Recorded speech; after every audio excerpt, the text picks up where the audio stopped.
Hello guys, welcome back to DC teachers academy. आज हम इस वीडियो में बात करेंगे सीटेट जुलाई 2013 के मैथ्स के सेक्शन के बारे में।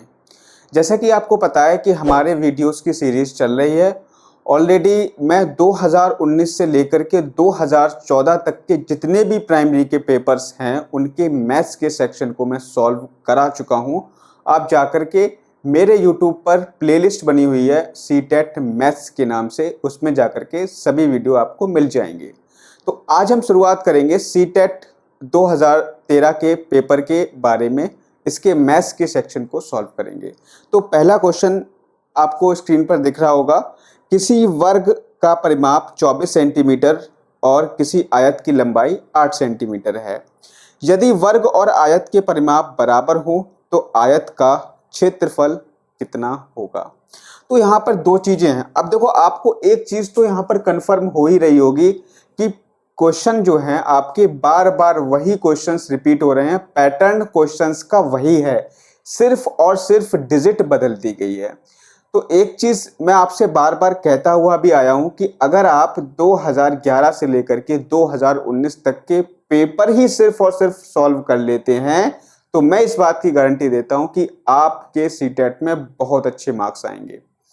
ठीक है, तो हम अपने क्वेश्चन की तरफ बढ़ते हैं। तो यहां पर देखो, दो चीजें हैं। एक तरफ तो आपका क्या है, आयत है, और एक तरफ है वर्ग। ठीक है, दो चीजें दे रखी हैं, एक तरफ आयत है और एक तरफ है वर्ग आपका।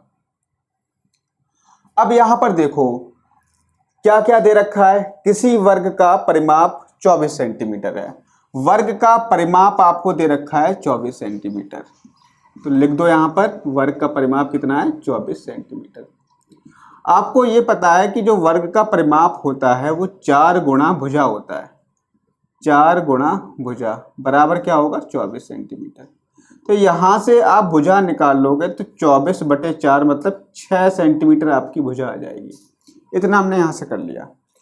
और ये कह रहा है कि किसी आयत की लंबाई 8 सेंटीमीटर है। आयत की लंबाई आपको दे रखी है 8 सेंटीमीटर। ठीक है, यदि वर्ग और आयत के परिमाप बराबर हो, वर्ग और आयत के परिमाप बराबर हो, तो देखो वर्ग का परिमाप और आयत का परिमाप बराबर है, तो यहां से हम आयत का परिमाप हमारा कितना हो जाएगा, 24 सेंटीमीटर। ठीक है, तो 2 लंबाई प्लस चौड़ाई। आयत के परिमाप का सूत्र होता है 2 लंबाई प्लस चौड़ाई बराबर 24। L प्लस बी यहां से निकाल लोगे, 24 को 2 से भाग दे दोगे तो 12 आ जाएगा। लंबाई आपकी 8 दे रखी है और b यहां से निकाल लोगे, मतलब b का मतलब है चौड़ाई। तो 12 में से 8 घटाओगे तो चौड़ाई आ जाएगी 4। फिलहाल हमें इसको निकालने की जरूरत नहीं थी, हमने ये यहाँ पर निकाल लिया। इसको निकालने की जरूरत हमें यहाँ पे नहीं थी। हमने यहाँ पे इसलिए निकाल लिया क्योंकि कुछ कुछ सवालों में कभी कभी क्या होता है, ये पूछ लेता है कि आयत का क्षेत्रफल वर्ग के क्षेत्रफल से कितना अधिक है, तो हमें यहाँ पर इसके निकालने की जरूरत पड़ती। लेकिन इस सवाल में सिर्फ और सिर्फ ये पूछ रहा है कि आयत का क्षेत्रफल कितना है। आयत का क्षेत्रफल कितना है, और आपको पता है कि आयत का क्षेत्रफल का सूत्र होता है लंबाई गुणा चौड़ाई। लंबाई आपकी दे रखी है 8, चौड़ाई आपने निकाल ली है ये 4। ठीक है, 4 निकाल ली तो 8 चौक 32 आपका आंसर हो जाएगा। ठीक है, तो 32 सेंटीमीटर आपका आंसर हो जाएगा। ऑप्शन नंबर सी राइट होगा। मेरे पेपर सेट में, आपके पेपर सेट में ऑप्शन अलग हो सकता है। चलिए आगे बढ़ते हैं। अगला सवाल है 12, 34 और 5। 12, 34 और 5 में 5 के स्थानीय मान और अंकित मान में कितना अंतर है। तो 5 का स्थानीय मान यहां पर क्या होगा। 5 का स्थानीय मान मैंने निकालने के लिए क्या बताया कि जो संख्या का स्थानीय मान निकालोगे उसी संख्या के नीचे उतना ही नंबर लिख दोगे, बाकी उस संख्या के आगे जितनी भी डिजिट हो उतने 0 लगा दोगे। लेकिन 5 के आगे कोई संख्या नहीं है तो यहां पर हमारा एक भी 0 नहीं लगेगा। 5 की जगह सीधा स्थानीय मान 5 आ जाएगा। ये तो हो गया स्थानीय मान। अगर हम इसके अंकित मान की बात करें तो अंकित मान मैंने आपको बताया है कि अंकित मान स्वयं वही संख्या होती है। 5 का अंकित मान कितना होगा, 5 ही होगा। इन दोनों के बीच में अंतर पूछ रहा है आपसे। अंतर का मतलब यह हुआ कि इन दोनों को घटा दो और अंतर जब निकालोगे तो आपका आंसर आ जाएगा 0। ठीक है, तो 0 आपका आंसर होगा। अगला हम करते हैं, निम्न में से कौन सा सही नहीं है। तो वो इस टाइप के सवाल भी कई बार आपके पेपर में पूछा गया है कि निम्न में से कौन सा सही नहीं है। तो एक एक ऑप्शन करके हम देखते हैं। 56.7 किलोग्राम बराबर 5,670 ग्राम। पहला ऑप्शन लेते हैं, 56.7 किलोग्राम बराबर 5,670 ग्राम। ठीक है, ये आपका दे रखा है। तो इसमें आप मुझे एक चीज़ बताओ, क्या ये सही है या गलत है, यही हमें चेक करना है। तो सबसे पहले हम क्या करेंगे, इसको किलोग्राम को ग्राम में बदलेंगे। तो आपको पता है कि किलोग्राम को ग्राम में बदलने के लिए हम 1000 से गुणा करते हैं। 1000 से जब इसकी गुणा करोगे तो ये आ जाएगा आपका 56,700 ग्राम, और जबकि यहाँ पर है 5,670 ग्राम। तो यही आपका ऑप्शन गलत है। और सवाल में आपसे पूछ रहा है कि कौन सा ऑप्शन सही नहीं है, तो यही ऑप्शन सही नहीं है, यही आपका उत्तर हो जाएगा। आगे हम ऑप्शन चेक नहीं करेंगे जब हमें हमारा आंसर मिल जाए। ठीक है, आगे बढ़ जाते हैं। चलिए, अगला जो सवाल है, नदी में एक नाव की चाल 20 किलोमीटर प्रति घंटा है और एक दूसरी नाव की चाल 23 किलोमीटर प्रति घंटा है। ये दोनों नाव एक ही दिशा में एक स्थान से एक समय पर चलती हैं। 3.5 घंटे बाद उनके बीच की दूरी क्या होगी। तो देखिए, दो नाव हैं, दो आपकी नाव हैं। मान लीजिए आपकी कितनी नाव है, दो नाव है। ठीक है, दो नाव आपकी हैं और ये दोनों नाव जो है एक ही दिशा में चल रही है। मान लीजिए कि इस तरफ चल रही हैं और एक ही समय पर चल रही हैं। अब दोनों की स्पीड अलग अलग है। पहली नाव की जो स्पीड दे रखी है 20 किलोमीटर प्रति घंटा है, दूसरी नाव की जो स्पीड दे रखी है वो आपकी 23 किलोमीटर प्रति घंटा है। ठीक है, इतना आपको दे रखा है। अब ये पूछ रहा है कि 3.5 घंटे बाद इन दोनों के बीच की दूरी क्या होगी। तो देखो, इसके करने के दो तरीके हैं। एक तरीका तो ये है कि आप ये देख लो कि जो ये वाली नाव है ये 3.5 घंटे में कितना चलेगी। तो 3.5 घंटे मतलब होते हैं 3.5 घंटे। ठीक है, और आपको पता है कि ये नाव 20 किलोमीटर चल रही है एक घंटे में, क्योंकि इसकी चाल है 20 किलोमीटर प्रति घंटा, मतलब 20 किलोमीटर जा रही है एक घंटे में। तो 3.5 घंटे में कितना जाएगी। तो सिंपल सी आपकी बात है कि अगर 3.5 घंटे की बात करें तो ये आपकी जाएगी सर 70 किलोमीटर। कितनी जाएगी, 70 किलोमीटर जाएगी। तो आप देखो, या तो आप सीधे गुणा कर दो कि दूरी बराबर क्या होता है, दूरी बराबर होता है सर चाल गुणा समय। दूरी बराबर क्या होता है, चाल गुणा समय। तो चाल कितनी है, 20 है, और समय ले रही है 3.5 घंटे, और 3.5 घंटे में जब इन दोनों की गुणा करोगे तो 70 किलोमीटर आ जाएगा। इतनी बात आपको क्लियर हो गई होगी। या आप चाहो तो ऐसे भी निकाल सकते हो कि 20 किलोमीटर जा रही है एक घंटे में, तो 3.5 घंटे में कितनी जाएगी, 70। कैसे निकालोगे, 20 किलोमीटर एक घंटे में, 2 घंटे में 40 किलोमीटर, 3 घंटे में 60 किलोमीटर, आधा घंटा और बचा, आधे घंटे में 10 किलोमीटर, मतलब टोटल आपका आ जाएगा 70 किलोमीटर। या फिर आप ऐसे भी कर सकते हो कि दूरी बराबर चाल गुणा समय, इससे भी आप अपना आंसर निकाल सकते हो। अब दूसरी वाली देखो, दूसरी वाली 3.5 घंटे में कितनी दूर चलेगी। तो मैंने क्या बताया, दूरी बराबर क्या होता है, चाल गुणा समय। चाल है आपका 23, समय आपका 3.5 घंटे। समझ रहे हो इस बात। अब इसकी हम गुणा करें, अगर गुणा कर लें 23 की 3.5 से, तो 5 3 15 का 5 हासिल लगा 1, 5 दूनी 10 और 1 11, 3 3 9, 3 दूनी 6, 5 9 1 10 का 0 हासिल 1, 6 और 2 8। आपका आ जाएगा सर 80.5 किलोमीटर चलेगी 3.5 घंटे में। अब ये कह रहा है कि इन दोनों नावों के बीच की दूरी कितनी होगी। देखो, पहली नाव कितनी चल गई बताओ। पहली नाव चली है 3.5 घंटे में 70 किलोमीटर, दूसरी नाव चल गई 3.5 घंटे में 80.5 किलोमीटर।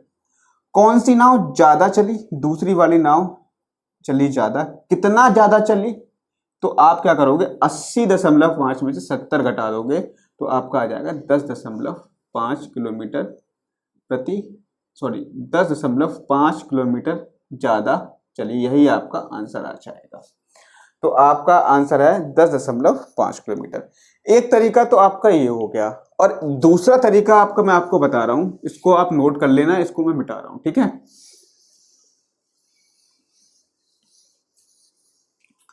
देखो दूसरा तरीका ये है कि ये बताओ, ये दोनों नाव एक ही दिशा में चल रही हैं। जब कोई भी चीज एक ही दिशा में चलेगी तो उसकी हम सापेक्ष चाल निकालेंगे। सापेक्ष चाल मतलब मान लीजिए कि आप और आपके दोस्त दोनों रास्ते में दौड़ लगा रहे हो, रनिंग कर रहे हो। आप दौड़ रहे हो 4 किलोमीटर प्रति घंटे की स्पीड से, आपका दोस्त दौड़ रहा है 6 किलोमीटर प्रति घंटे की स्पीड से। तो आप मुझे बताओ कि दोनों की जो सापेक्ष चाल होगी, सापेक्ष चाल का मतलब यह है कि दोनों की चालों की तुलना करें, तो किसकी चाल ज्यादा है? आपके दोस्त की चाल ज्यादा है। कितनी ज्यादा है? तो 2 किलोमीटर ज्यादा है, अगर आप एक ही दिशा में चल रहे हो। तो एक ही दिशा में चल रहे हो तो इसका मतलब यह है कि आपके दोस्त की आपके सापेक्ष चाल कितनी है? 2 किलोमीटर प्रति घंटा ज्यादा है। यहां पर भी यही कंडीशन है कि ये एक चल रहा है 20 से और एक चल रही है 23 किलोमीटर प्रति घंटे से। तो हम यहाँ पे अगर सापेक्ष चाल निकाल लें, सापेक्ष चाल निकाल लें, तो आपका आ जाएगा 23 माइनस 20 मतलब 3 किलोमीटर प्रति घंटा आ गई आपकी सापेक्ष चाल। ठीक है, अब कुछ नहीं है, ये आपकी चाल आ गई। हमें निकालनी क्या है? दूरी। दूरी बराबर वो क्या होता है? चाल गुणा समय। अब हम चाल लेंगे, ये वाली सापेक्ष चाल, 3 गुणा समय कितना लेंगे? हम 3.5 लेंगे। अगर इसकी गुणा करोगे तो आपका 10.5 किलोमीटर आंसर आ जाएगा। आप ऐसे भी कर सकते हो। ठीक है, ये दोनों एक ही दिशा में जा रही थी तो हमने चाल को क्या किया? घटा दिया। अगर ये दोनों विपरीत दिशा में आ रही होती तो चाल को हम जोड़ देते। समझ गए मेरी बात को? ठीक है, फिलहाल आपको इतना ज्यादा डीप में नहीं जाना है क्योंकि आप प्राइमरी का पेपर देने जा रहे हो, तो इतना डीप में नहीं जाना है। बस इतना समझ लो कि अगर कोई भी दो वस्तुएं अगर अपोजिट डायरेक्शन में आ रही हैं, 2 ट्रेन ले लो, 2 बस ले लो या 2 नाव ले लो, तो आपकी जो चाल होगी वो क्या होगी? जुड़ेगी। चाल क्या होगी? जुड़ेगी। अगर आपकी 2 बसें मान लीजिए एक ही डायरेक्शन में जा रही हैं तो चाल घटेगी। इतना बस ध्यान रखिए, ये आपका सापेक्ष चाल का कंसेप्ट होता है। अगला क्वेश्चन है, संख्या 90,707 को 9 से भाग देने पर शेषफल कितना होगा? 90,707 को किससे भाग देना है हमें? 9 से भाग देना है। 9 से भाग देने पर शेषफल कितना होगा? 9 से भाग दीजिए, 9 एकम 9 कट जाएगा, ये 0 उतरेगा। 9 से 0 में भाग जाएगा नहीं तो ना जाने का आएगा 0, फिर 7 उतरेगा। ठीक है, फिर भी भाग नहीं जाएगा तो फिर ना जाने का 0 लगाओ, फिर यहाँ पे 0 उतरेगा। अब भाग जाएगा 7 बार, 9 7 63। यहाँ घटाओगे 7 बचेगा और यहाँ से ये 7 उतर आएगा, फिर ये हो जाएगा 9 8 72, 8 बच आएगा। 7 में 2 गए 5, तो आपका यहाँ पे शेषफल कितना आया? शेष आया आपका 5। और यही आपसे पूछ रहा था कि भाग देने पर शेष कितना होगा, तो शेष होगा आपका 5। यही आपका आंसर हो जाएगा। अगला सवाल है कि एक ताजा मछली को सुखाने पर उसका भार 1/3 रह जाता है। सुनीता 1500 किलोग्राम ताजा मछली 25 रुपए प्रति किलोग्राम के भाव से खरीदकर उसको सुखाकर 80 प्रति किलो के हिसाब से बेच देती है, तो इस प्रकार वे कितने रुपए कमाती है? तो जो मछली आपने देखा होगा, मछली जब निकलती है समुद्र से या तालाब से कहीं से भी, तो उसका भार ज्यादा होता है क्योंकि उसके अंदर पानी भरा होता है। ठीक है, गीली होती है वो। जैसे ही हम उसको सुखाते हैं तो सुखाने के बाद मछली का जो वेट होता है वो कम हो जाता है। कितना कम हो जाता है? इसमें दे रखा है कि पहले का 1/3 रह जाता है। ठीक है, अब देखो यहां पर सुनीता ने मछली खरीदी कितनी थी? सुनीता ने जो मछली खरीदी थी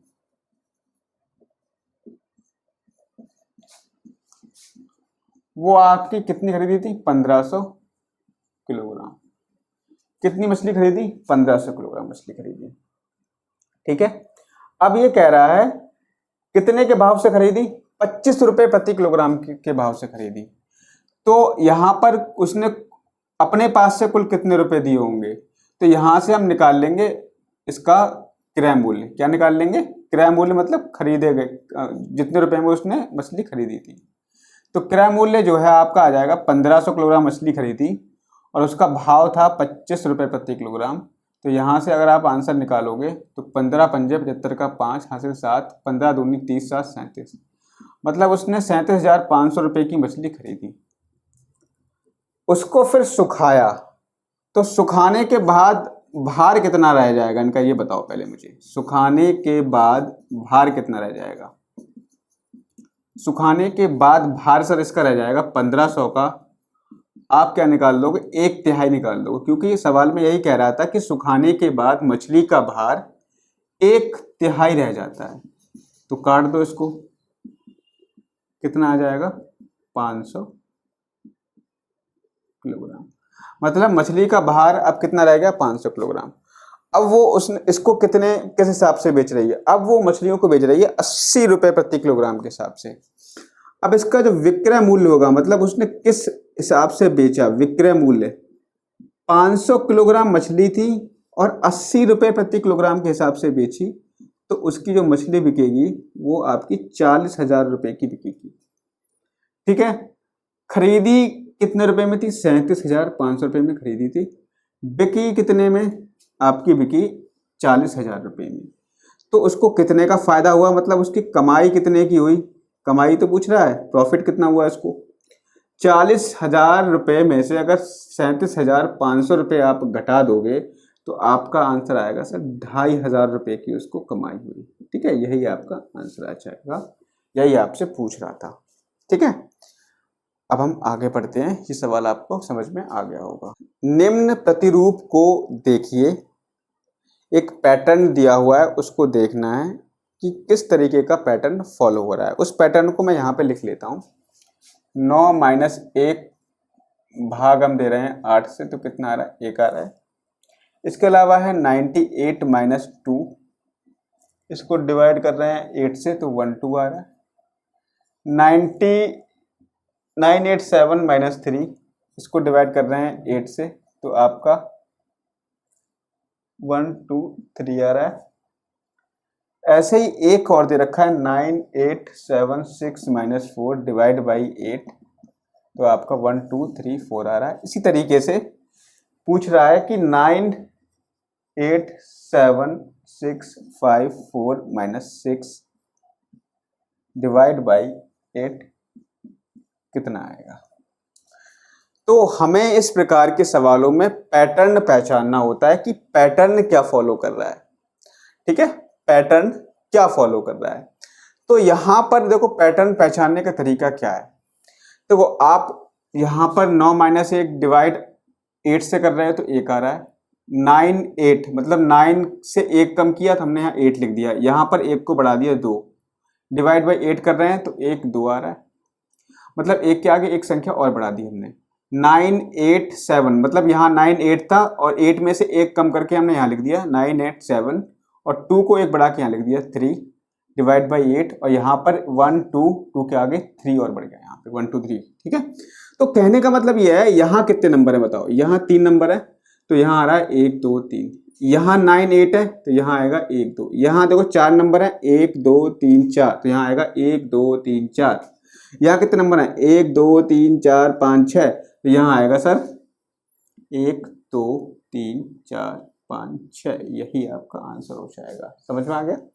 अगर आपसे पूछता कि 9876543 माइनस कितना है ये 1 2 3 4 5 6 7 8 डिवाइड बाई 8, ये आपसे पूछता तो हम क्या करते हैं? हम ये नंबर गिनते 1 2 3 4 5 6 7 8 है, तो हम क्या करते हैं यहाँ पे 1 2 3 4 5 6 7 8, ये आपका आंसर होता है। समझ गए मेरी बात को?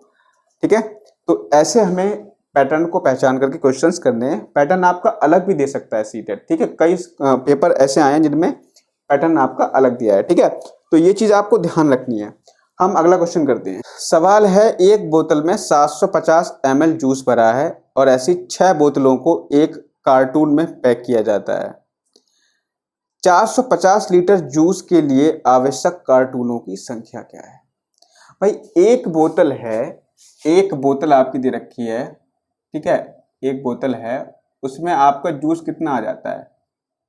उसमें आपका जो जूस आता है मान लीजिए कितना आता है, 750 ml आता है। मान क्या लें, ये तो दिया हुआ है, एक बोतल में 750 ml जूस आता है, समझ गए बात को। और ऐसी 6 बोतलों को एक कार्टून में पैक किया जा सकता है, मतलब ऐसी 6 बोतलें एक कार्टून में आ सकती हैं। तो आप मुझे ये बता सकते हो कि सर एक कार्टून में कितना दूध आ जाएगा। भाई एक बोतल में 750 ml दूध भरा जाता है और ऐसी 6 बोतलें मैं इसमें रख सकता हूं। तो एक बोतल में दूध आता है 750 ml और ऐसी 6 बोतलें रख रहा हूं मैं एक कार्टून में। तो आप ये कह सकते हो सर इसमें जो है 6 पंजे 30 का 0 हासिल 3, 6 सत्ते 42 और 3 45, इसमें जो सर जूस आ जाएगा वो 4500 ml जूस आ सकता है एक कार्टून में। एक कार्टून में आपका जूस कितना आ सकता है, एक कार्टून में आपका जो जूस आ सकता है वो 4500 ml, या हम इसको लिख सकते हैं 4.5 लीटर जूस एक कार्टून में आ सकता है। कह रहा है कि 450 लीटर जूस पैक करने के लिए आपको 450 लीटर जूस पैक करना है। एक कार्टून में आ रहा है 4.5 लीटर, तो आप क्या करोगे, 4.5 से इसको भाग कर दोगे, पॉइंट हटा करके ऊपर 0 बढ़ा लोगे, 45 से काट दोगे, आपका आ जाएगा 100। तो आपको ऐसे 100 कार्टूनों की आवश्यकता होगी अगर आपको 450 लीटर जूस पैक करना है। समझ में आ गया। एक कार्टून में आता है 4.5 लीटर और आपको 450 लीटर जूस पैक करना है। जैसे मैं एक बहुत आसान सा एग्जाम्पल लेके आपको समझा दे रहा हूं। जैसे मान लीजिए कि एक कार्टून है आपके पास और एक कार्टून में आपका आता है 5 लीटर जूस, ठीक है। और मान लीजिए कि आपको 50 लीटर जूस पैक करना है। तो आप मुझे बताओ कि कितने कार्टून आपके पास होने चाहिए जिससे कि 50 लीटर जूस पैक हो जाए। एक कार्टून में आ रहा है 5 लीटर, 50 लीटर पैक करना है, तो आप सर सीधा सीधा ये कह दोगे 10 कार्टून होने चाहिए। अब 10 आया कहां से, 10 आया 50 को 5 से भाग दे करके, ठीक है। ऐसे यहां देखो कि एक कार्टून में 4.5 लीटर दूध आता है और 450 लीटर हमें पैक करना है, 450 लीटर पैक करना है। तो सर आप मुझे बताओ कि कितने कार्टून की आवश्यकता होगी। तो सिंपल सा है कि 4.5 से हम 450 को भाग दे देंगे और इससे भाग दे करके हम निकाल लेंगे, तो 100 कार्टून हमारा आंसर आ जाएगा। अगले सवाल की तरफ बढ़े। अगला सवाल है, किसी आयताकार बक्से की आंतरिक लंबाई चौड़ाई ऊंचाई 4 सेंटीमीटर 3 सेंटीमीटर और 2 सेंटीमीटर है।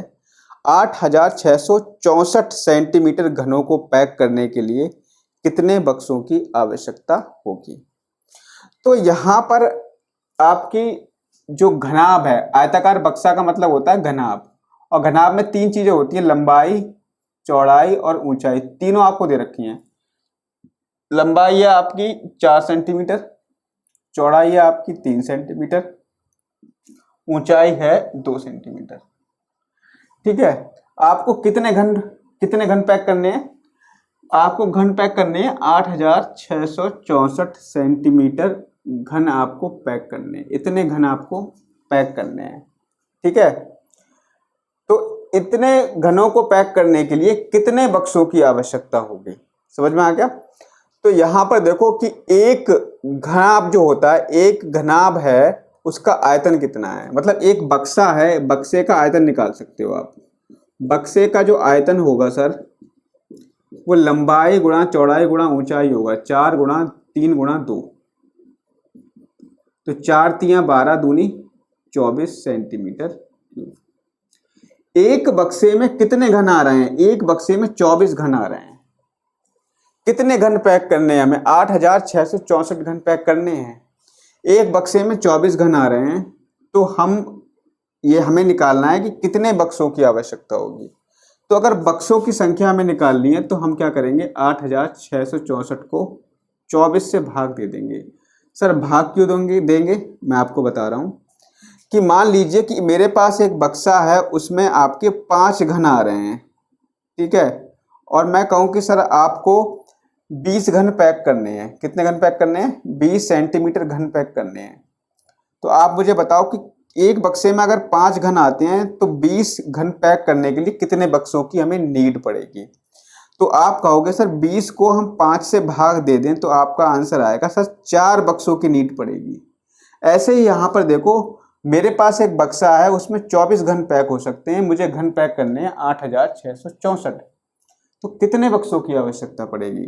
जैसे हमने यहाँ पे 20 को 5 से भाग दिया था तो कितना आया था 4। इसी तरीके से हम 8664 को 24 से भाग कर देंगे, सिंपल सा तरीका है। तो 24 चौक होते हैं सर 96, तो जाएगा नहीं, 3 बार जाएगा। 24 3 होते हैं 72, 6 में से 2 गए 4, 8 में से 7 गए 1, 6 उत्तर आएगा। ठीक है, अब यहाँ पर देखो ये जाएगा आपका 6 बार। ठीक है, 6 चौक 24 का 4, हासिल लगा 2, 6 दूनी 12, 2 14, कितना आ जाएगा 2, कितना उतरेगा 4, 24 एकम 24। तो आपका जो भागफल आया वही हमारा आंसर होगा। 361 बक्सों की आवश्यकता हमें यहाँ पर पड़ेगी। ठीक है, ये आपका आंसर हो जाएगा। आगे बढ़ जाते हैं। अगला जो सवाल है, 5, 10 और 35 के सबसे छोटे सार्वगुणज और सबसे बड़े सार्वगुणनखंड का अंतर कितना होगा? सर 5, 10 और 35 के सबसे छोटे सार्वगुणज मैंने आपको कई बार बता चुका है। ठीक है, मैंने कई बार आपको बताया है कि जो 5, 10 और 35 का सबसे छोटा सार्वगुणज का मतलब होगा लासा निकालना। सबसे छोटे सार्वगुणज का मतलब लासा, सबसे बड़े सार्वगुणनखंड का मतलब मासा। इससे पहले जितनी भी मैंने वीडियो बनाई है उन सब में मैंने आपको ये बताया है। तो आज हम फिर कर लेते हैं। इसका सबसे छोटा सार्वगुणज मतलब आप निकालोगे इसका लासा। 2 से काट दोगे सर, 2 पंजे 10, 35। लासा निकालना सभी को आता ही होगा, 5 से कटेगा, 5 एकम 5, 5 सत्ते 35। अब 7 से काट दो इसको, नीचे आपका 1 1 1 बचना चाहिए। अब आपके जितने भी ये फैक्टर आए हैं, 7 पंजे 35, 35 दूनी 70, 70 आपका आ जाएगा लासा, मतलब सबसे छोटा सार्वगुणज आ गया आपका 70। अब निकालना है इसका सबसे बड़ा सार्वगुणनखंड। तो 5, 10, 35 का सबसे बड़ा सार्वगुणनखंड, 5, 10, 35 का सबसे बड़े सार्वगुणनखंड का मतलब होता है मासा। और मासा निकालने के लिए मैंने आपको कई बार बता चुका हूं कि आप एक ऐसी संख्या चूज करोगे जिससे ये तीनों संख्याएं एक साथ कटें। तो वो संख्या है आपकी 5। 5 एकम 5, 5 दूनी 10, 5 सत्ते 35। इसके बाद फिर से चेक करोगे क्या ये तीनों संख्याएं किसी एक संख्या से कट रही है। तो अब आप देखोगे सर ये तीनों संख्याएं किसी एक संख्या से नहीं कट सकती। अगर नहीं कट सकती तो वहीं पर स्टॉप हो जाओ, जितना भी आपका आया है वही आपका मासा हो जाएगा। तो यहाँ पे अगर हम एचसीएफ देखें इसका तो कितना आ जाएगा, एचसीएफ आ जाएगा सर 5। इतनी बात समझ में आ गई या नहीं आ गई? अब इनका अंतर पूछ रहा है, तो अंतर का मतलब होता है 70 में से 5 घटा दो तो आपका आ जाएगा 65। यही आपका आंसर होगा। अगला सवाल है सर, 105 के गुणनखंडों की संख्या क्या होगी? तो 105 के गुणनखंडों की संख्या जब आप निकालोगे तो उसको निकालने का तरीका मैंने आपको बताया है, पहले वाले वीडियोस में ही बताया है और आज भी आपको बता रहा हूं। सबसे पहले हम क्या करेंगे, इसके निकाल लेंगे फैक्टर। तो ये कटेगा सर 3 से, 3 तिया 9, 3 पंजे 15। फिर ये कटेगा आपका 5 से, 5 सत्ते 35। फिर ये कटेगा सर 7 से, 7 एकम 7। जितने भी फैक्टर आएंगे हम उनको यहाँ पर इस तरीके से लिख लेंगे। 3 कितनी बार आया सर, 1 बार आया है तो 3 की पावर हो जाएगी 1। 5 कितनी बार आया सर, 1 बार आया है, 5 की पावर हो जाएगी 1। 7 कितनी बार आया है सर, 1 बार आया है तो 7 की पावर 1। अब हम क्या करेंगे, हमें निकालना है इसमें गुणनखंडों की संख्या। तो गुणनखंडों की संख्या निकालते समय हम ये देखते हैं कि जो पावर है यहाँ पर मैक्सिमम पावर कितनी है, यहाँ पर है 1 पावर है, 3 की पावर 1 है। जो जितनी भी पावर होगी उसमें हम 1 जोड़कर लिखेंगे। 1 यहाँ पर है तो 1 में 1 जोड़ोगे सर 2 आ जाएगा, गुणा। यहाँ पर भी पावर 1 है, 1 में 1 जोड़ो तो गुणा। यहाँ पर भी पावर 1 है, 1 में 1 जोड़ोगे 2। इन तीनों की गुणा कर लो, 2 दूनी 4, 4 दूनी 8। गुणनखंडों की संख्या आपकी आएगी 8। यही आपका आंसर होगा। समझ गए इस बात को? सवाल है, यदि समय अब 2:17 PM है तो अब से ठीक 11 घंटे 59 मिनट बाद समय क्या होगा? अभी जो समय हो रहा है 2:17 PM हो रहा है और अब से कितने घंटे बाद, 11 घंटे 59 मिनट बाद आपका समय क्या होगा। तो एक चीज हमेशा ध्यान रखो, एक चीज हमेशा ध्यान रखोगे कि सर 2:17 में अगर हम 11:59 जोड़ दें, 11:59 जोड़ दो, 9 7 16 का 6 यहाँ से लगा 1, 5 और 2 7, यहाँ पे आ जाएगा आपका 13। लेकिन यहाँ पे सर आ गया 76, यहाँ कितना आ गया 76 आ गया। यहाँ पर 60 से 59 से अबव नहीं हो सकता, ठीक है। तो यहाँ पर हम क्या करेंगे, इसमें से 60 जो है इसको दे देंगे। 60 जब इसको देंगे, ये घंटे में है, तो 60 मिनट जब इसको देंगे तो ये इसको 1 घंटा मिल जाएगा। तो ये हो जाएगा आपका 14 घंटे, 14 घंटा हो जाएगा ये। और 76 में से जब 60 सर घटा दोगे तो आपका बचेगा 16, और 14 का मतलब होता है 2 16, और यहाँ पर हम 2:17 PM से अगर 11 घंटे आगे बढ़ेंगे तो ये आपका आएगा AM, ठीक है। तो 2:16 AM आपका आंसर होगा, ठीक है। 2:16 आपका आंसर है। आगे बढ़ जाते हैं।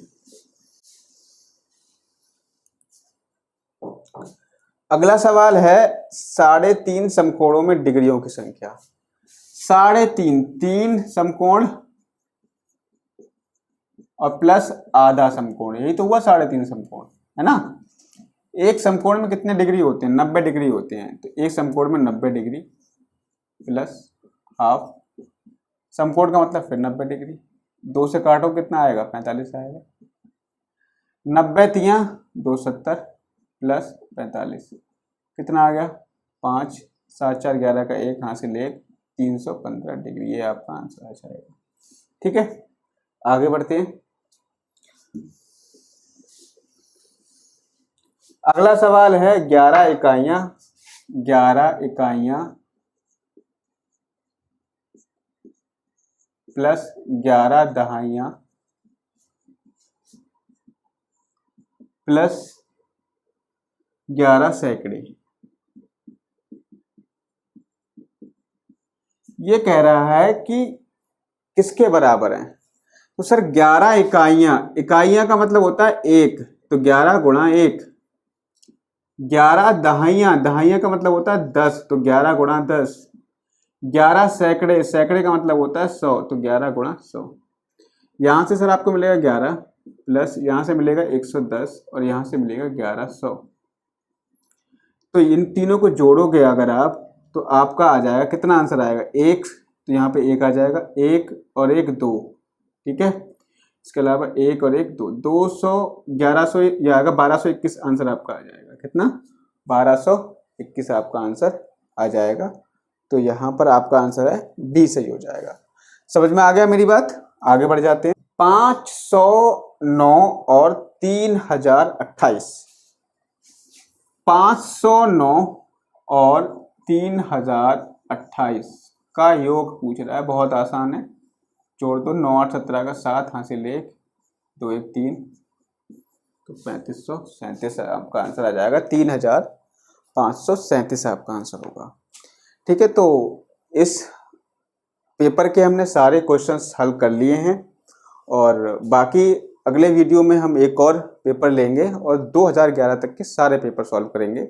और मैं आपसे बार बार यही बात कहता हूं कि अगर आप पिछले वर्ष के पेपर करके जाओगे तो निश्चित रूप से आपके बहुत अच्छे अंक आएंगे सीटेट में, चाहे वो पेपर 1 हो या पेपर 2 हो, ठीक है। अगर वीडियोस आपको अच्छे लग रहे हैं तो आप चैनल को सब्सक्राइब करिए। आपको लगता है कि मैं किसी और टॉपिक पे वीडियो बनाऊं तो आप नीचे कमेंट करके बताइए, मैं आपको वो टॉपिक कंप्लीट कराऊंगा। मिलते हैं नेक्स्ट वीडियो में। Thank you, have a nice day.